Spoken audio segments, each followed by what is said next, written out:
ಇದು ಖಾಲಿ ಡಿಜಿಟಲ್ ವಾಹಿನಿ, ಸತ್ಯ ಮತ್ತು ಸ್ಪಷ್ಟ ಸುದ್ದಿ. ಮತ್ತೆ ಎತ್ತಂಗಡಿಯಾದ ದಾಂಡೇಲಿಯ ಅಬ್ದುಲ್ ಕಲಾಂ ಶಾಲೆಯ ಪ್ರಾಂಶುಪಾಲ. ವಿದ್ಯಾರ್ಥಿಗಳ ಪ್ರತಿರೋಧ ನಡುವೆ ಸೇವೆಗೆ ಹಾಜರಾಗಿದ್ದ ನಗರದ ಅಂಬೇವಾಡಿಯಲ್ಲಿರುವ ಡಾಕ್ಟರ್ ಎಪಿಜೆ ಅಬ್ದುಲ್ ಕಲಾಂ ವಸತಿ ಶಾಲೆಯ ಪ್ರಾಚಾರ್ಯರಾದ ವಿಶ್ವನಾಥ್ ಹೊಲಸ್ವಾರ್ ಅವರನ್ನು ಮತ್ತೆ ಬುಧವಾರ ವರ್ಗಾವಣೆಗೊಳಿಸಲಾಗಿದೆ.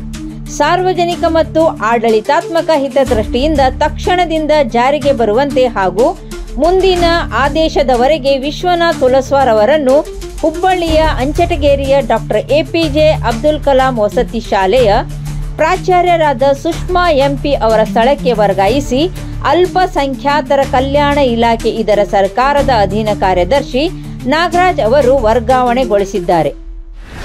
ಇವರ ವರ್ಗಾವಣೆ ಸಂಬಂಧಿಸಿದಂತೆ ಮಂಗಳವಾರದಂದು ಶಾಲಾ ಆವರಣದಲ್ಲಿ ವಿದ್ಯಾರ್ಥಿಗಳು ಪ್ರತಿಭಟನೆ ನಡೆಸಿ ಇವರನ್ನು ಶಾಲೆಗೆ ಬರದಂತೆ ತಡೆದಿದ್ದರು.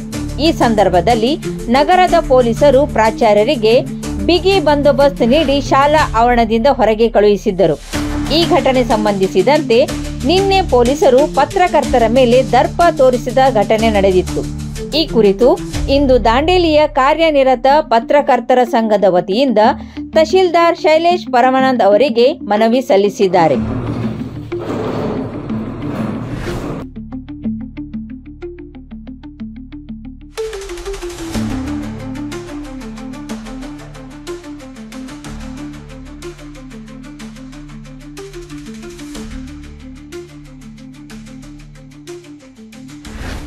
ಕಾರವಾರದಲ್ಲಿ ಜನವಾದಿ ಮಹಿಳಾ ಸಂಘಟನೆಯ ಹಾಗೂ ಸಿಐಟಿಯು ಸಿಪಿಐಎಂ ವತಿಯಿಂದ ಘಟನೆ ಖಂಡಿಸಿ ಜಿಲ್ಲಾಧಿಕಾರಿಗಳಿಗೆ ಮನವಿ ಸಲ್ಲಿಸಿದರು.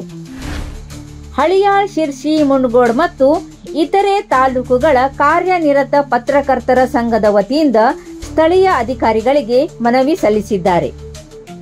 ಶಾಲೆಗೆ ಆಗಮಿಸಿದ ಪ್ರಾಚಾರ್ಯರು ಕಾರನ್ನು ಸುತ್ತುವರೆದು ನ್ಯಾಯ ಬೇಕು ಎಂದು ಘೋಷಣೆ ಕೂಗುತ್ತಿದ್ದರು. ಇದೇ ವೇಳೆ ವಿದ್ಯಾರ್ಥಿಗಳು ಪತ್ರಕರ್ತರ ಬಳಿ ತೆರಳಿ ಪ್ರಾಚಾರ್ಯರು ನಮಗೆ ಜೀವ ಬೆದರಿಕೆ ಹಾಕಿದ್ದಾರೆ, ತನ್ನ ವಿರುದ್ಧ ಮಾತನಾಡಿದರೆ ಚರ್ಮ ಸುಲಿತೆಯಲ್ಲಿದ್ದಾರೆ, ನಮ್ಮ ತಂದೆ ತಾಯಿಯ ಬಗ್ಗೆ ಅವಾಚ್ಯವಾಗಿ ಬೆಳೆದಿದ್ದಾರೆ, ಈ ಪ್ರಾಚಾರ್ಯರು ನಮಗೆ ಬೇಡ, ನಮಗೆ ಸಹಾಯ ಮಾಡಿ ಎಂದು ಮನವಿ ಮಾಡಿಕೊಂಡ ಹಿನ್ನೆಲೆಯಲ್ಲಿ ಪತ್ರಕರ್ತ ಹಾಗೂ ಕನ್ನಡ ಸಾಹಿತ್ಯ ಪರಿಷತ್ತಿನ ಜಿಲ್ಲಾಧ್ಯಕ್ಷ PN ವಾಸಯ್ಯ ಅವರು ವಿದ್ಯಾರ್ಥಿಗಳ ಪರವಾಗಿ ಧ್ವನಿ ಎತ್ತಿದ್ದರು. ವಿದ್ಯಾರ್ಥಿಗಳಿಗೆ ಬೆದರಿಕೆ ನೀಡಿ ತಂದೆ ತಾಯಿಗಳ ಬಗ್ಗೆ ಮಾತನಾಡಿದ ಪ್ರಾಚಾರ್ಯ ಕ್ಷಮೆ ಯಾಚಿಸಲಿ ಎಂದು ಪೊಲೀಸರಲ್ಲಿ ಒತ್ತಾಯಿಸಿದ್ದರು.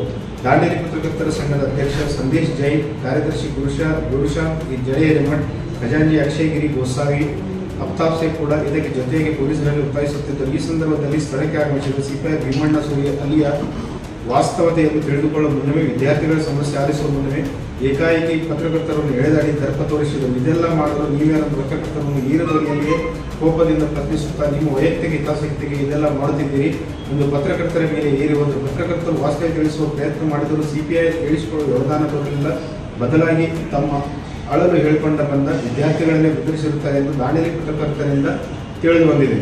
ಕಾರಿನ ಒಳಗಡೆ ಕುಳಿತುಕೊಂಡಿದ್ದ ಪ್ರಾಚಾರ್ಯರನ್ನು ಕೈಗೊಳಿಸಿ ಮಾತುಕತೆಯ ಮೂಲಕ ಸಮಸ್ಯೆ ಬಗೆಹರಿಸಬೇಕಿದ್ದ ಸಿಪಿಐ ಭೀಮಣ್ಣ ಸೂರಿ ಅವರು ಅದನ್ನು ಮಾಡದೆ 400 ವಿದ್ಯಾರ್ಥಿಗಳ ಸಮಸ್ಯೆಯನ್ನು ಆಲಿಸದೆ ಒಬ್ಬ ವಿವಾದಿತ ಪ್ರಾಚಾರ್ಯನ ರಕ್ಷಣೆಗೆ ಮುಂದಾಗಿ ಸ್ಥಳದಲ್ಲಿದ್ದ ಪತ್ರಕರ್ತರು ಹಾಗೂ ಜನಪ್ರತಿನಿಧಿಗಳ ಮೇಲೆ ರೇಗಾಡಿ ಏರಿ ಹೋಗಿದ್ದು ಸರಿ ಕಾಣಲಿಲ್ಲ. ಪತ್ರಕರ್ತರ ಮೇಲೆ ಪ್ರಕರಣ ದಾಖಲಿಸಿ ಜೀಪ್ ಮೇಲೆ ಅವರನ್ನು ತುಂಬಿ ಎಂದೆಲ್ಲ ಏರು ಧ್ವನಿಯಲ್ಲಿ ಹೇಳಿದರು. ಇದು ಪತ್ರಕರ್ತರಿಗೆ ಮಾಡಿದ ಅವಮಾನ ಹಾಗೂ ಪೊಲೀಸ್ ದೌರ್ಜನ್ಯವಾಗಿದ್ದು ದಾಂಡೇಲಿ ಪತ್ರಕರ್ತರು ತೀವ್ರ ಬೇಸರ ಹೊರಹಾಕಿದ್ದಾರೆ.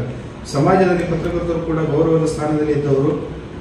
ದಿನದ 24 ಗಂಟೆಗಳ ಕಾಲ ಜಾಗೃತರಾಗಿದ್ದು ಸುದ್ದಿ ನೀಡುವವರು ಅವರು ಸಹ ಸುದ್ದಿ ಮಾಡುವಾಗ ಕರ್ತವ್ಯ ನಿರತರಾಗಿರುತ್ತಾರೆ. ಪತ್ರಕರ್ತರಿಗೂ ಕೂಡ ಬರೆಯಲು ಹಾಗೂ ಮಾತನಾಡಲು ಅನ್ಯಾಯ ವಿರೋಧಿಸಲು ಸಂವಿಧಾನಬದ್ಧ ಹಕ್ಕಿದೆ. ಹೀಗಿರುವಾಗ ಜವಾಬ್ದಾರಿ ಸ್ಥಾನದಲ್ಲಿದ್ದ ಸಿಪಿಐ ಭೀಮಣ್ಣ ಸೂರಿ ಅಧಿಕಾರದ ದರ್ಪ ತೋರಿಸಿ ಪತ್ರಕರ್ತರನ್ನು ಎಳೆದಾಡಿ ಏರು ಧ್ವನಿಯಲ್ಲಿ ಬೈದಾಡಿರುವುದು ಬೇಸರ ತಂದಿದೆ. ಈ ಘಟನೆಯ ಸಂದರ್ಭದಲ್ಲಿ ಸೂಕ್ತ ಬಂದೋಬಸ್ತ್ ನೀಡಿ ಮಾತುಕತೆ ನಡೆಸಿ ಅಥವಾ ಕಾನೂನಿತ ಸಮಸ್ಯೆ ಪರಿಹರಿಸಬೇಕಿದ್ದ ಪೊಲೀಸ್ ಅಧಿಕಾರಿ ಕಾನೂನು ಸುವ್ಯವಸ್ಥೆ ಹದಗೆಡುವಂತಹ ವಾತಾವರಣಕ್ಕೆ ಎಡೆ ಮಾಡಿಕೊಟ್ಟಿರುವುದು ಖಂಡನೀಯವಾಗಿದೆ.